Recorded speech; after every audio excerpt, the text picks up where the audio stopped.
First of all, congrats on the series. I thought everything about it was so well done. And just want to start with that. But something interesting about you that when I was, getting ready to talk to you is that you went to the Yale School of Drama. I did. I would imagine, hardly, it's not like everyone's going to be able to go to the school. I'm curious, maybe if you could share what that experience was like and maybe some of the lessons you learned that you still take with you when, say, getting ready for a role like this.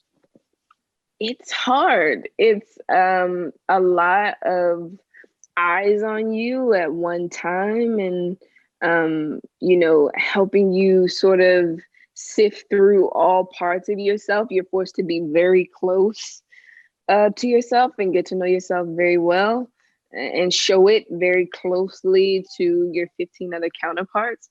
I think that's the biggest part of the training, right, is watching these 15 other amazing people do what they do. And so you just want to rise to the occasion.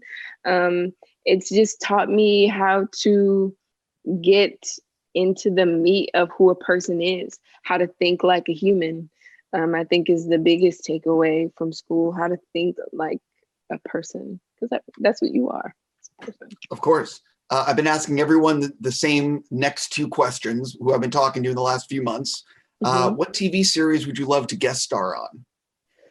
Insecure. I love Insecure. And what movie have you seen the most? Set It Off. Okay, I appreciate the honesty. Yeah. One of the things that I really responded to with this series more than anything is I love the fact that none of the characters in Anya's character in her orbit are quote unquote villains. They're all, there's no person trying to get her or take away something. Can you sort of talk about that the series doesn't really have a villain?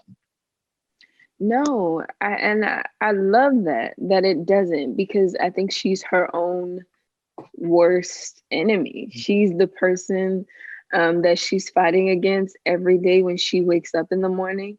And I think everyone else is there to sort of help her sift through the muck of of who she's trying to be, when she can very much just be herself and live in that genius. Completely. The series does a great job at talking about what is family, the cost of genius. There's a lot to unpack. What was it that, for you, what did you respond most to with the story and the material? Definitely the language first, in terms of like what connected me to it to begin with. It just didn't require any like muscling or pushing. It just fit very lovely, very close to the skin, very real. And like on a deeper level, I think I most identify with Beth's imposter syndrome and feeling like she doesn't really, belong, or maybe she's not really as good as she thinks she is, or people say she is. It's like, a common theme through it. And I think many people will identify with that. I'm a big fan of Scott Frank. I would imagine you are as well after working with him. Can you share a little bit about working with him and maybe what surprised you about his directing on set? Scott Frank is the most generous, kind, patient. I was so shocked, this being my first job, to have a director ask me what I thought. So like the first time we were on set, he was like, I don't know about, like, what do you think? And I'm like, me? You don't know what I think? And I love that he was willing, to listen to my thoughts and make space for me, to continue to grow as an artist and in the space. He very, very, like, no ego, just wonderful.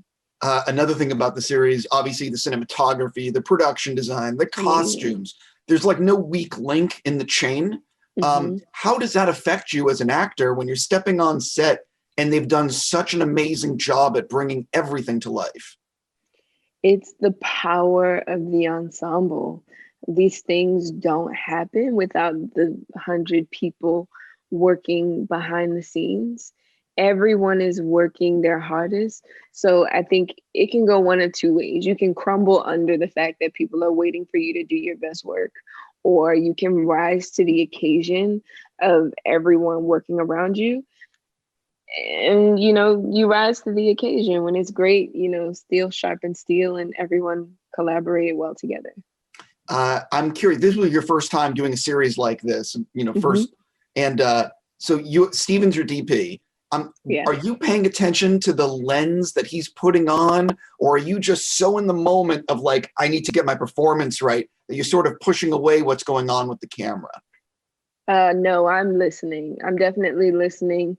I'm trying to absorb as much as I can. Like, many times I would prefer to sit in instead of have my double come in, just so I could learn what was happening, the conversations that were being had, and what was trying to be achieved.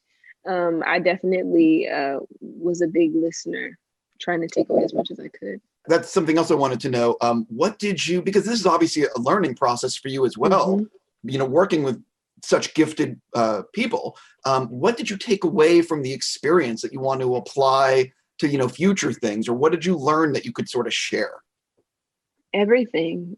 Just sort of how to go from the classroom to practical learning, and how to track with the camera, how to feel a camera behind me if I can't see where it is, which was one of the more difficult lessons. How to make sure I'm hitting my mark. I think it's just a very delicate dance between the technical and the hard work, and you really gotta make it go together. I'm obviously very excited to see Joel Coen's Macbeth. What can you tease about what it was like working with him on that project? Another wonderful learning experience. Another amazing director, being patient, caring what I think. I have been so lucky at this early point in my career working with such generous people. I really just hope to continue on that path. It was wonderful. Well, I read that the entire production was just shot on sound stages to sort of give it a feel. What can you tease about, well, obviously who you play and what it was like filming on set in these sound stages? I play Lady Macduff, wife of Lord Macduff, played by Corey Hawkins. And it just, the illusion of it all is masterful, to be on these gigantic stages with beautiful images that read so well on screen. I'm not sure I can say too much about what it looks like, but I can tell you it is stunning. Yeah, really stunning. I expect nothing less from the Coens and from Joel. Yeah. Hey, listen, I got to stop there, and I'm just going to say, I really mean it. Congrats. Queen's Gambit is fantastic. Thank you so much. Thank you so much. A pleasure.